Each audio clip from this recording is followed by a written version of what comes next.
as bad as this sounds, if anybody had to be robbed, I guess it's best that it's a federal employee. What is up? My name is Eric. This channel is called Report and Opine. I am back. I know it's been a while, but I got a new set, a new format. Some very exciting things are happening. This, of course, is the epicenter for all of your current and captivating coastal elite chaos. So please hit that subscribe button, ring the notification bell, leave a comment, maybe leave two, and share this with a friend. Let's go.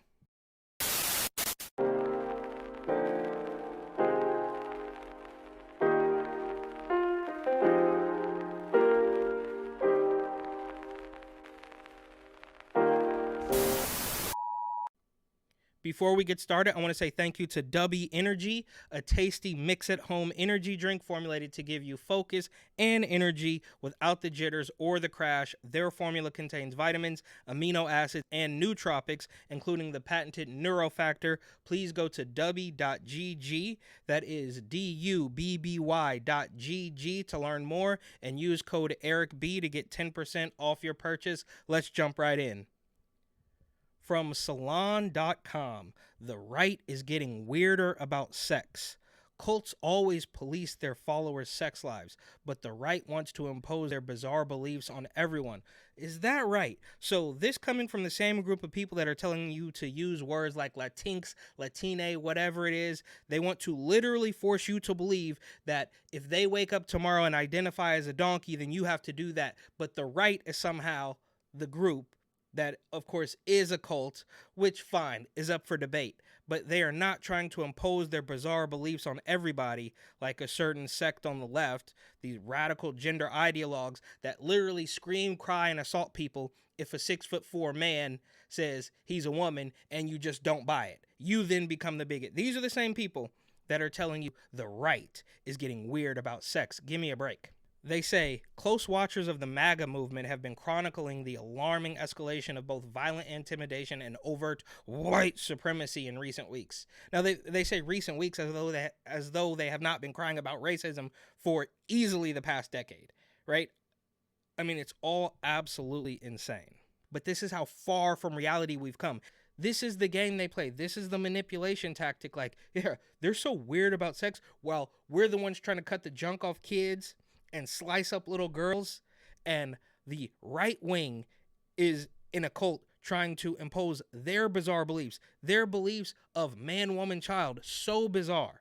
This is the media establishment in their death throes. They are losing their grip, they are losing control, so they just say more and more outlandish things and tell you that if you don't buy it, you're the crazy person.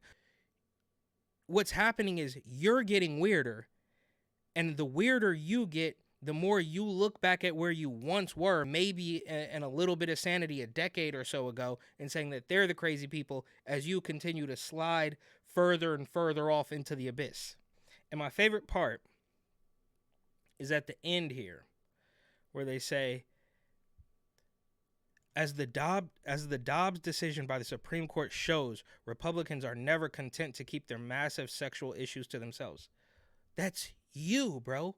That's you guys who are having weirdo orgies while the Mpox is floating around, right? You guys are the ones doing drag shows with kids. You guys are the ones wearing furry costumes and leather. That's all you.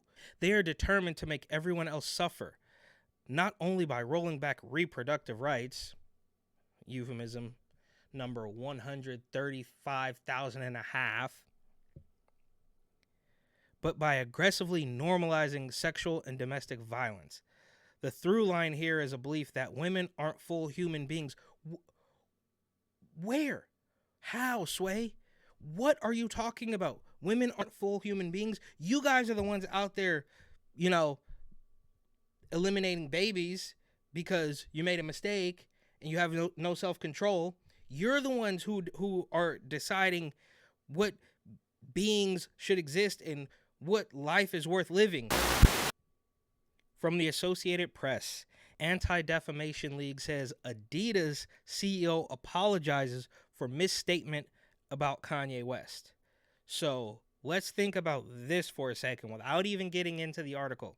The ADL, which is a shakedown grievance organization, says that the Adidas CEO apologizes. So they are now in an apparent attempt to save face, claiming that the Adidas CEO, who said Kanye West was one of the most successful collaborations they've had, and he's super creative, and he maybe was not the most articulate about some of the things he said.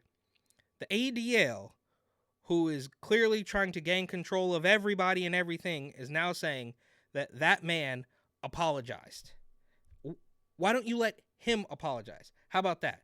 I assume this is Greenblatt. Yep, here we go. The head of the Anti-Defamation League said in a post on X that he was in touch with Adidas CEO Bjorn Gulden, who apologized for his remarks about Kanye West and reiterated the sportswear company's fight to end anti-Semitism. ADL's CEO Jonathan Greenblatt's comments on X followed Gulden's remarks on an investing podcast called Good Company, where he doubted that Ye, the artist formerly known as Kanye West, meant what he said when he made a series of anti-Semitic and other offensive remarks last year. I think Kanye West is one of the most creative people in the world, Gulden said in an episode released on September 12th. Very unfortunate because I don't think he meant what he said. So, the leader of the ADL, who cannot comprehend the idea that he will not have control of everybody's thoughts and speech, is now saying that, no. The CEO apologized. Who is this for? Is that for your followers? Nobody cares, bro. It's over. Adidas has said he's creative. It was a successful collaboration, and people continue to buy the shoes, even though they now put those little cards in there that capitulate to the ADL, saying, we stand against hate. It's like, dude, a whole bunch, they just want to buy Yeezys. That's it. You're putting way too much on it. And most of the Yeezys are probably going to get stolen anyways, but that's a different topic. In a statement emailed to the Associated Press, Adidas confirmed that the company had been in touch with the ADL. It didn't offer any details on the conversation between Greenblatt and Gulden, but it linked back to Greenblatt's comment on X. So, the Adidas president reached out to the Associated Press and didn't confirm that they actually apologized. This man wants to have all of your thoughts, all of your speech, all of your language under his control. If he doesn't like it, then of course he's going to call you all the names in the book, which of course makes the point that Ye and a lot of others have made recently. Sticking with the hip-hop theme, The Sun US, which I guess is a tabloid, but all media is fake media at this particular point in time anyways, they say Assassin's Greed. Diddy paid $1 million for Tupac Shakur's assassination, gangster Keffi D claimed before arrest for rapper's murder. So, the guy who's been put in jail for killing Tupac, however, 30 years later or whatever it is, said that Diddy put a hit out on Pac. Now, he's the one who did it, so of course he's going to want to blame it on somebody else. But they say the man accused of the murder of Tupac Shakur has made shocking claims. I don't know. They need a copy editor, perhaps. Has made shock claims that hip-hop star Diddy orchestrated and paid $1 million for the assassination.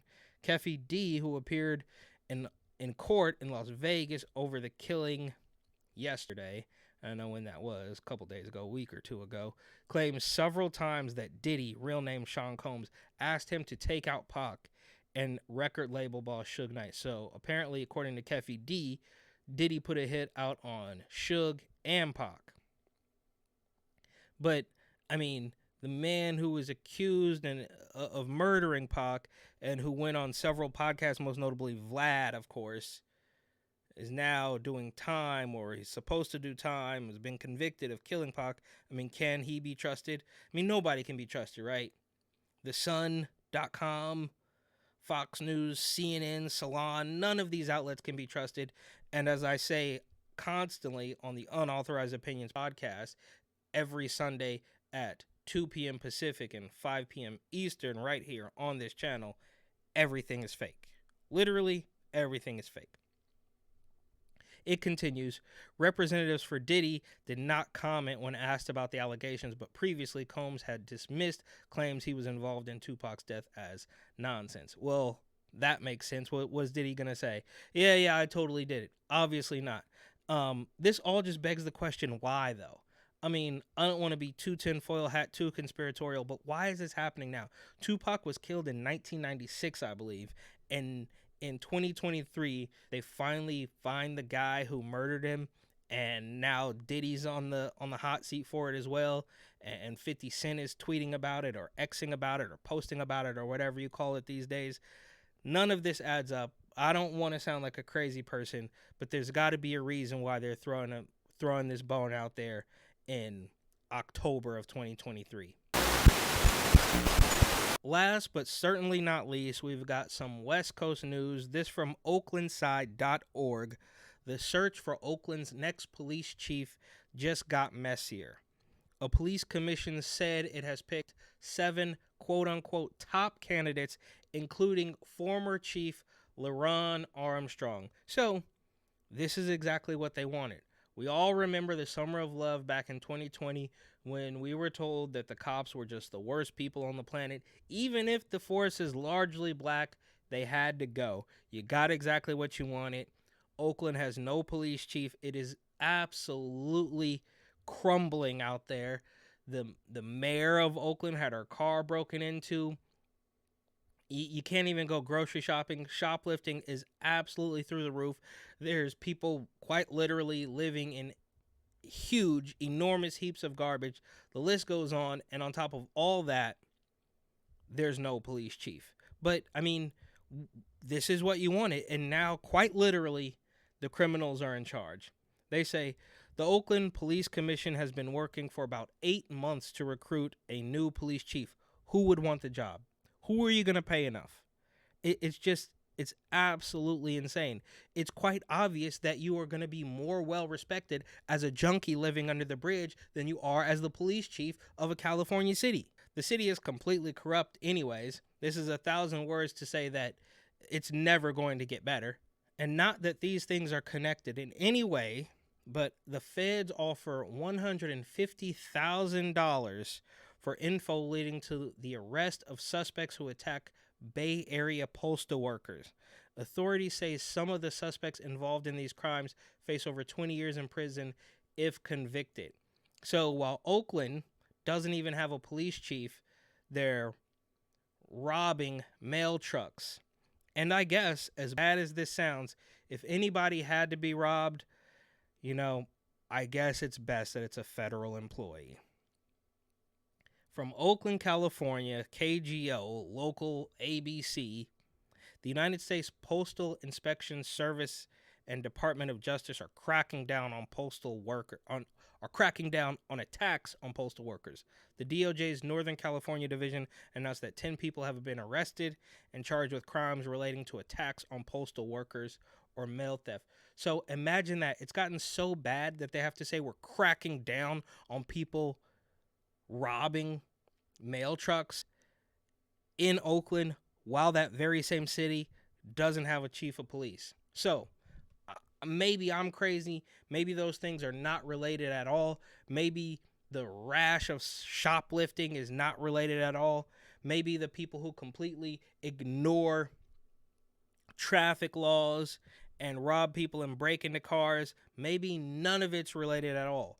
Or maybe it is a planned demise, because this is what happens when you get purely, literally, fully evil politicians, weirdo, brainwashed libtards, and thugs collaborating. They are running the show. There is very few normal people left, and the normal people in California have been trained, they've been beaten into submission to know that they're not really allowed to speak up. And even if they did, the machine will undoubtedly steamroll them anyways, because those people who are in charge are not for one split second going to say, we've been outvoted, we're going to go back to the drawing board and come up with a good idea and see you next time. That's not going to happen. It's too late. There's no coming back from this. Prove me wrong. But thank you for watching. Please like, comment, share, and subscribe. And remember, go to Amazon.com, buy my book, New York City 2020, Gotham Unglued. It only gets better with age. The link for that will, of course, be in the description. And And go to uopod.com. Subscribe to the podcast channel with myself and Andrew Chapato, some weirdo Canadian. We go live every single Sunday at 2 p.m. Pacific, 5 p.m. Eastern. Thank you so much for watching.